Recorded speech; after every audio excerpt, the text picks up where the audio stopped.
Welcome back to the channel. So we're going to jump into the boss rush, the International Women's Day. Now that we're done with Cavalry Event Quest, I'm going to have a go at this. And we're going to have a crack with this team. So we got Warlock and Guillotine, which are going to be two of our main kind of counters. We got Human Torch, which is going to be a useful counter, and Archangel. We just chucked in Corvus there just in case we do need him. So let's have a look at the first fight. The first fight's going to be Elsa. And this one you need this track, so you need to have 3 debuffs on them. Uh, they're bleed vulnerable, so they take a lot of damage to bleeds, and you have life transfer, so that's pretty cool. SP1's unblockable, and both defender and attacker have a chance to incinerate. So what we're going to do is we're going to jump in with, not Human Torch, we're going to jump in with Archangel. Archangel is a mutant. He does bleed, but because he's mutant, he doesn't take the degen damage for Elsa. And of course he's got bleeds and poisons, so he can get around that diss track. We just gotta be careful of the SP1 because it is unblockable. Just gonna throw the SP1 in there in the middle of the heavy. And yeah, that looks like it takes care of business.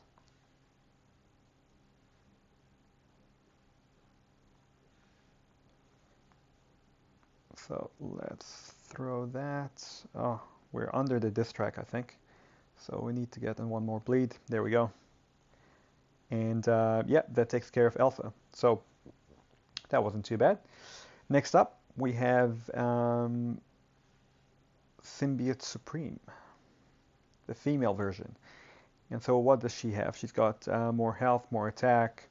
She's stun immune, that's interesting. Shatter, so she nullifies stuff on you. That's interesting. Arc Overload with the regen aspect of evolution, so every time she fills up, you don't really want her to fill up her power. Under pressure, when we dash back, we gain a disorient for 1.2 seconds, and dashing back again inflicts a disorient, lowering block proficiency. Okay, we don't need to worry about that. Do we need to save our charges for anyone else? Maybe Tigra. Okay, so let's just jump in here with Human Torch, and we should be able to take care of business. So long as we can evade the SP1 and the SP2, and I'm pretty familiar with Symbiote Supreme, so that should not be too much of a problem. So quickly try to get these incinerates on her, and also try to get into Nova mode.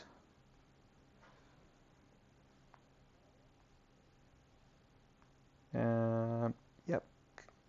Now she has stun immune, so we're gonna have to look at creating openings from the special or intercepting.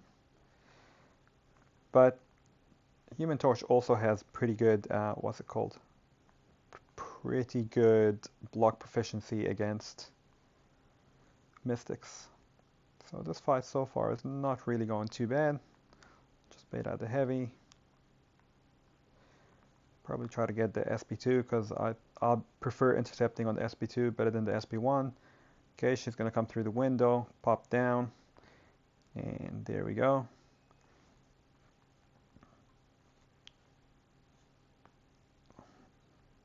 So far this is going pretty well. Could go better, but could go worse. Thought I'd actually have a little bit of an easier time, but the stun immunity does make things a little bit funky. She needs to throw that SB. Yeah, I'm pretty much screwed because she didn't throw that special, so a little bit of a pain, but hey man, that's alright. If we don't die, she's so dead. If we do die, then yeah, I have to come back in with somebody else, which is a bit of a shame. I was gonna use Human Torch for Tigra as well. So what we could do is, how about we jump in with Warlock, I reckon.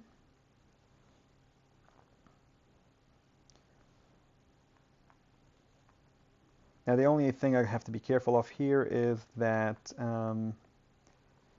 when she gets that nullifying aura on her, it's gonna really hurt my, it's gonna really hurt because we have that perma armor up, so we kind of need to stay away from that aura.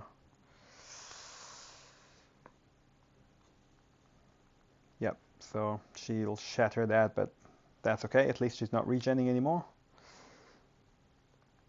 And we will throw SP2, which will do a fair bit of damage.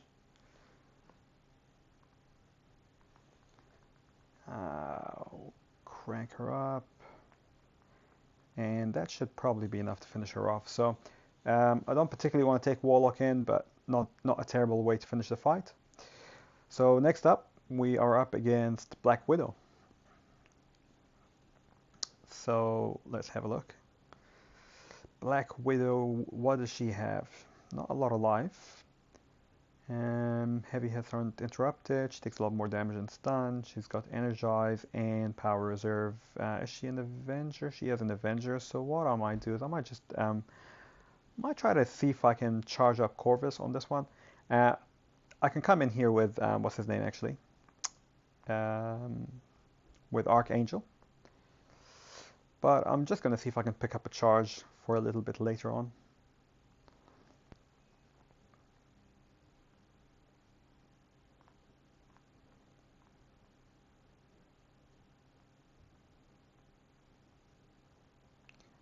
Okay, throw that SP2, please.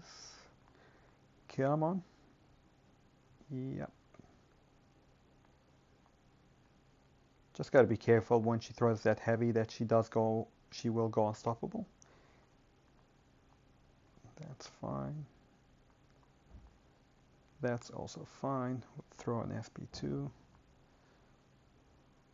Ooh, that was pretty close to getting her to her SP3, eh?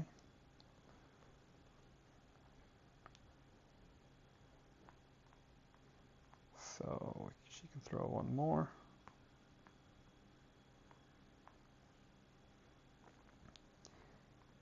Yeah, and so it's this one you're gonna have to be either very patient or you're gonna have to bring a power controller, but so far not really too much of a problem.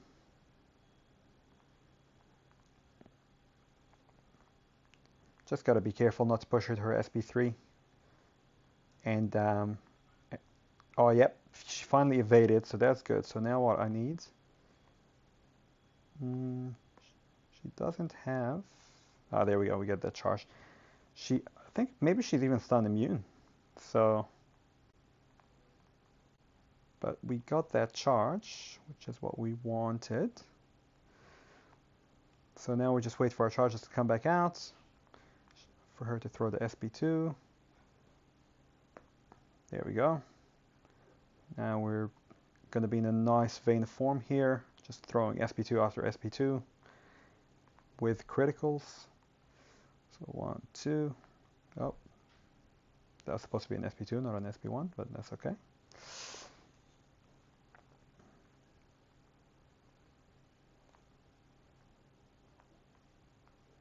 And we should be able to one more. Yeah. Chuck her into assassin range, and finish her off. So there we go. We got 2 charges with Corvus, so that might help us in case we need him a little bit later on in the fight. So let's carry on. Next up, Jubilee. And Jubilee, my friends, is designed by Dragon. Cool name.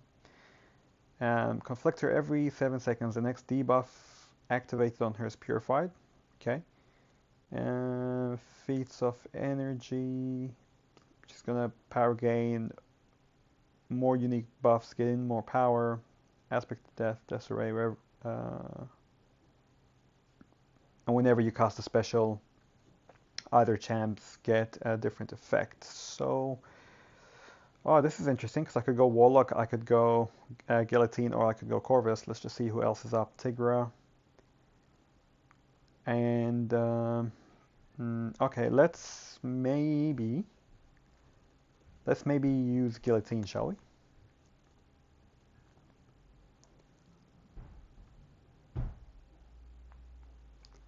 And what you want to do here is probably you want to keep her to her SP1 because the SP1 is nice and easy, as you can see.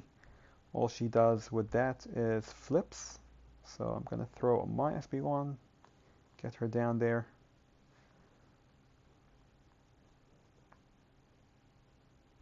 And oh, now she's unstoppable. So yep, I just need her to change there. That's fine. Actually, this is a pretty good This is a pretty good matchup, to be honest, because you can always throw the SP1 if you don't like what charge she has. Oh, okay. We went through that SP2, no problem. And ideally what you want to do, I'm going to throw this. Ideally what you'd like, and I used to do this with Star-Lord all the time, is if she can get onto... Oh, I'm going to throw this SP1 definitely.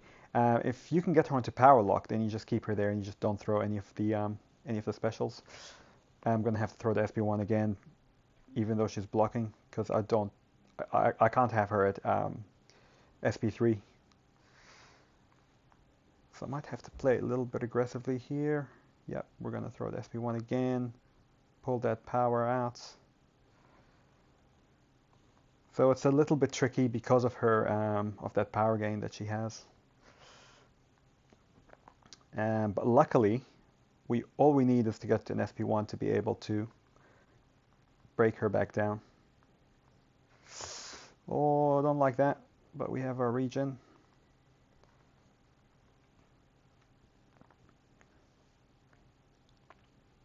So yeah, I don't really want to throw the SP3, but I need to get back to I need to get back down to the first special so I can continue power draining her. But this is kind of a waste of an SP1, to be honest.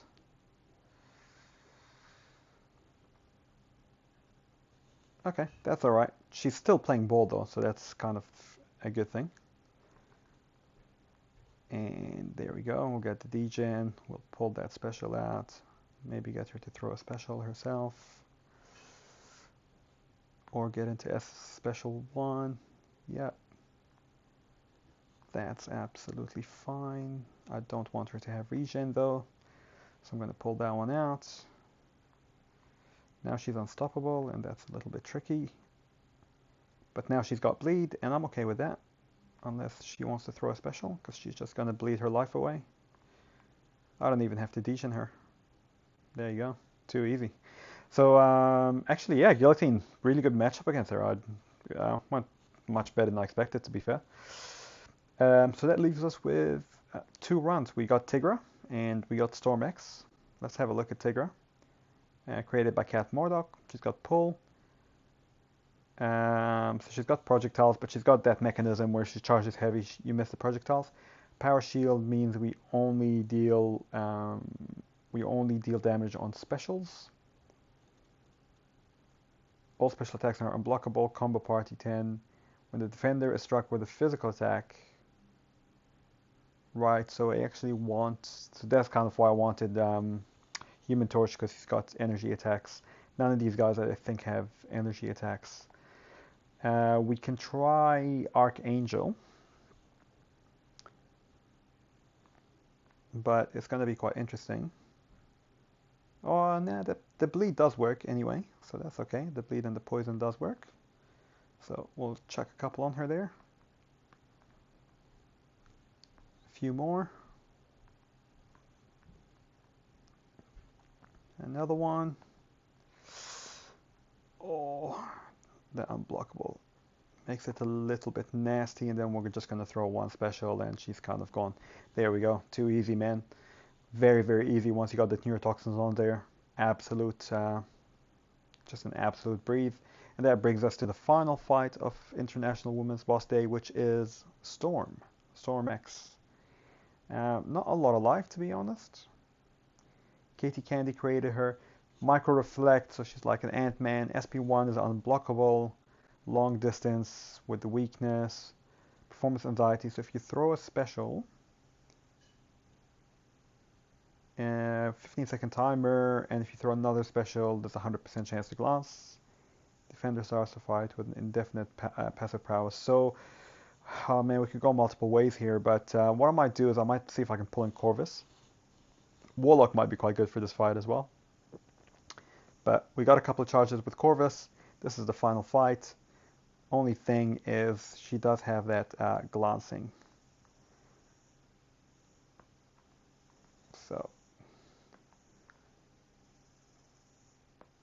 So we just got to be careful of that. But if we can get a crit in there, you can see it takes a reasonable amount of damage. Oh man, rusty on evading that SP1. Okay, no problem. So why don't we go with, if we can't hit directly and do damage, let's go with the bleed option, damage over time. So let's take an Archangel, and we're gonna go, okay. We don't want to crit you, we just want to give you some damage over time. And we'll just be able to hopefully bypass all that glancing and that high armor and all of that stuff. What I don't want to do though, I don't want to push her to her SP2, so I'm going to have to wait for that SP1. And 1, 2, and 3. That's the count. Check a couple more poisons on her. Get a couple more neurotoxins. Oh no. I have to block this. Oh, actually, okay, that's good. Normally, when she first came out as a Cavalier boss, one of the SP2s and you were gone even through block damage.